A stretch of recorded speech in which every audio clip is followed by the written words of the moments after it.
진짜 극단적인 시장입니다. 젠슨황 한마디 묻으면은 상한가 갔다가 급락했다가 현기증 난다. 그래서 이제 관련 종목을 보시면 LG전자, 두산로보틱스, LG CNS, 뭐 네이버 이게 코스닥 테마주처럼 지금 움직이고 있거든요. 그러니까 이제 문제는 이렇게 많이 오르면 많이 빠진다는 거예요. 그리고 이 급등세가 시장 전반으로 확산이 안 됩니다. 이게 수급 쏠림이 진짜 엄청납니다. 코스피가 9,000피를 돌파했지만 이거 9,000피 돌파 안 했는데 왜 뭐 잘못된 거고, 수급이 몰리는 극단적 쏠림 장세가 이어진다, 지금 이런 얘기를 하고 있고요. 또 보시면 덕분에 포모 해소? 이거 이상한데 삼전 닉스 레버리지 ETF가 5일 동안 50조가 거래됐대요. 와, 이렇게 해가지고 지금 보시면은 개인들이 상장 다섯째 날 개인 소매수 규모가 거래 대금이 1조 6천억, 3조 4천억이에요. 그러니까 두 개만 합쳐가지고 지금 5조를 거래를 했다는 건데, 와, 미친 거죠, 진짜 이건. 그러니까 이게 인버스 상품, 거기에다가 내가 그동안 못 샀던 삼전 하이닉스야, 그게 또. 그래서 이 두 종목 레버리지를 가지고서 포모, 소외 공포를 해소하는 데 역할을 한 것으로 보인다, 이렇게 돼 있는데, 그러니까 단타 친다는 거예요. 그래서 시장 변동성이 커질 수밖에 없고, 그리고 그만큼 또 많이 올라왔다는 방증이기도 하다.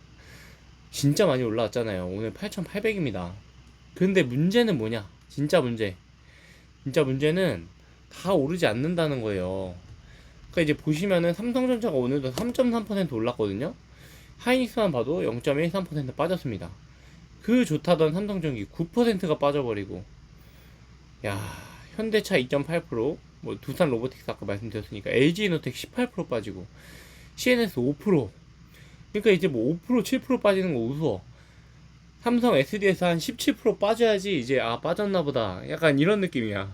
그러니까 성우전자 뭐 갑자기 20% 오르고, 이게 광케이블 뭐 그런 거였나? 네, 뭐였죠? 네. 아무튼 광통신 관련주였던 것 같은데 두에빌 6.4% 빠지고. 그러니까 지금 시장이 딱 봤을 때 그러니까 정상은 아닙니다. 제가 계속 말씀드리지만 그럼에도 불구하고, 그러니까 시장이 이렇게 됐으면, 그리고 시장 참여자들이 이런 식으로 거래를 하고 있으면, 이거는 여러 가지 이유 있겠지만 저는 가장 큰 이유는 심리라고 보거든요. 이유야 뭐 이런저런 이유를 갖다 붙이겠죠. 근데 어쨌든 그만큼 포모가 심한 거예요. 나만 소외될 수 없다. 내가 못 샀던 거, 젠스랑 묻은 걸로 빨리 타가지고 내가 그동안 못 먹었던 거 다 만회해야지, 이런 생각을 하는 거거든요. 그만큼 조급하다. 그러니까 조급함을 달래는 영상을 어제도 올렸었는데 오늘도 그 말씀을 드리려고 그래요. 일단은 그래서 시장은 비정상이다라는 진단이고, 그래서 어떻게 거래할 거냐. 저는 주도주에 올라타야 된다. 삼전 닉스 가지고 계셔야 되고, 삼전 닉스가 만약에 빠지지 않고 쉰다, 적당히 쉰다, 그러면 뭐 변압기 관련주 있잖아요. 아니면 원전 관련주나, 그러니까 메모리 반도체의 성장과 함께 가는 애들, AI 사이클에 있는 애들, 걔네들은 수급이 충분히 들어올 수 있겠죠. 그리고 또 한 가지는 로봇 테마 같은 것도, 그러니까 성장성이 그렇게 있는 테마에 그물을 놓고 그 그물에 고기가 걸릴 때까지 기다리는 그 어부의 마음으로 기다리는 수밖에 없다. 그렇다고 인제 쫓아가가지고 삼전 닉스를 다 살 수는 없잖아요. 이 지금 36만 원이에요. 하이닉스 236만 원이고 어떻게 사요? 쉽지는 않고. 그렇기 때문에 현실적인 조언, 삼전 하이닉스 조금이라도 내 포트폴리오에 5%라도 10%라도 편입해서 무조건 갖고 계시고, 거기에 얘네가 삼전 하이닉스가 물론 빠지면 다 같이 빠지겠죠. 얘네 두 개 빠지면 시장이 무너지면서 다 빠질 텐데 충분히, 그리고 그럴 개연성이 있어 보여요, 제가 보기에는. 왜냐면 매크로가 그만큼 안 좋고 금리, 물가 뭐 좋은 게 별로 없어요. 뭐 신용융자도 뭐 사상 최대치다 이런 얘기를 하니까 고점 신호가 여기저기서 나오고 있는 것은 맞습니다. 그렇기 때문에 삼전 닉스에 몰빵하는 것은 상당히 위험한 선택으로 보이고요. 어쨌든 그럼에도 가전은 가야 되기 때문에, 이 추세에 추종해야 되기 때문에 5% 10%를 삼전 하이닉스에 넣고, 나머지는 좀 지수 투자 70%는 가져가고, 나머지 액티브에서 얼마 정도는 뭐 로봇 산업이나 원전 산업이나 아니면 AI 데이터 센터의 그 수요에 발맞춰 가는 전력기 기주들, 그런 데에다가 투자를 하시면 어떨까. 그렇게 놓고 수급이 들어오기를 기다릴 수밖에 없다, 지금은. 저는 그렇게 보이고, 왜냐면 너무 높잖아요. 지금 아파트 꼭대기에 있는 거랑 똑같은 거예요. 떨어질랑 말랑 떨어질랑 말랑.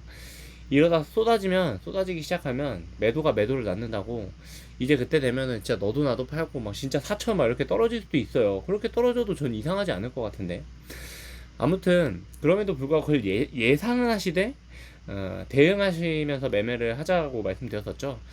아무튼 그 말씀을 드리고, 그리고 제가 말씀드린 주도주 플러스 그 주도주 주변에 소급 들어올 수 있는 섹터들의 그물을 쳐놓는 이런 포트폴리오를 가져가시는 거는, 저는 결국에 기다릴 줄 알고, 그리고 조급함을 다스릴 줄 아는 그런 투자자가 되려는 노력을 지속적으로 하는 거다. 그래서 이제 두 개의 장난감을 갖고 와봤어요. 아, 오늘 또 영상 못 찍을까 하다가 이 두 개의 장난감이 가격 차이가 실로 엄청납니다. 얘는 제가 기억하기로 15,000원인가 20,000원 정도 하고요. 얘는 이제 다이소에서, 이게 개가 뼈다귀를 이제 물고 있는데, 뼈다귀를 이제 당기면은 이제 뼈다귀를 이제 이 강아지가 이 뼈다귀를 다시 찾으려고 이렇게 막 뼈다귀한테 이렇게 가는 뭐 그런 거거든요. 여기 밑에 바퀴도 있고 그래가지고. 근데 얘는 2,000원이고 얘는 20,000원인데, 그러니까 가격이 10배예요, 10배. 그래서 이제 드리고 싶은 말씀은 뭐냐, 그러니까 애가 자식한테 이렇게 장난감을 사주면 생각보다 2,000원짜리를 사고도 만족을 엄청 느낍니다. 그러니까 제가 드리고 싶은 말씀은 뭐냐면, 우리도 돈이 사실 생각해보면 그렇게 많이 필요 없어요. 돈 모으려고 하는 거 욕심 때문이야. 사실은 집도 저기 어디 변두리나 아니면 작은 집이나 아니면 구축이나 찾으면 찾을 수 있습니다. 어렵지 않아요. 네이버 부동산만 들어가면은 사실은 다 나와요.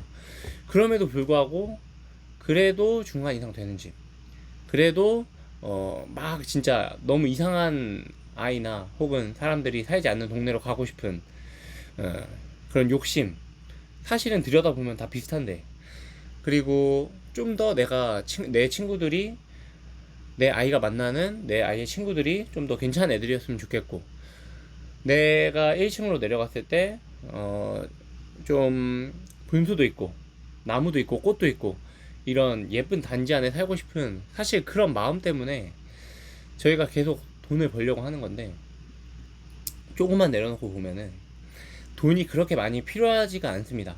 그러니까 사실은 우리가 돈을 벌려고 하는 게 돈이 너무 필요해서 번다기보다, 돈을 많이 벌어야 인정받고 돈 많이 벌어야 스스로 성취감도 느끼고, 저는 개인적으로 돈을 벌면서 성취감을 엄청 느껴가지고 이 성취감 때문에 돈을 번다 이런 얘기를 하는데, 그리고 또 한편으로 어떤 사람은 돈을 벌므로써 이제 다른 사람들한테 인정을 받으려고 하는, 그리고 내가 막 사고 싶었던, 너무 갖고 싶었던 물건을 사기 위해서 사는 사람도 있을 거고요. 그 이유는 다양한데, 아무튼 필요의 영역을 넘어서 좀 더 좀 더 나은 삶, 좀 더 편안한 삶, 그러니까 플러스 알파를 위해서 하는 거다. 저는 그 말씀을 좀 드리고 싶거든요.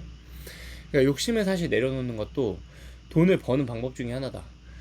내가 하루에 100만 원씩 쓰는 사람으로 변신하면 나에게 200만 원은 내가 필요한 돈보다 2배나 더 버는 사람인데, 만약에 내가 하루에 뭐 한 달에 500만 원씩 써야 되는 사람이면, 근데 내가 하루에 한 달에 200만 원 버는 사람이 되면, 그러면 너무 내가 필요한 거에 비해 턱없이 부족하게 버는 사람이 되는 거잖아요.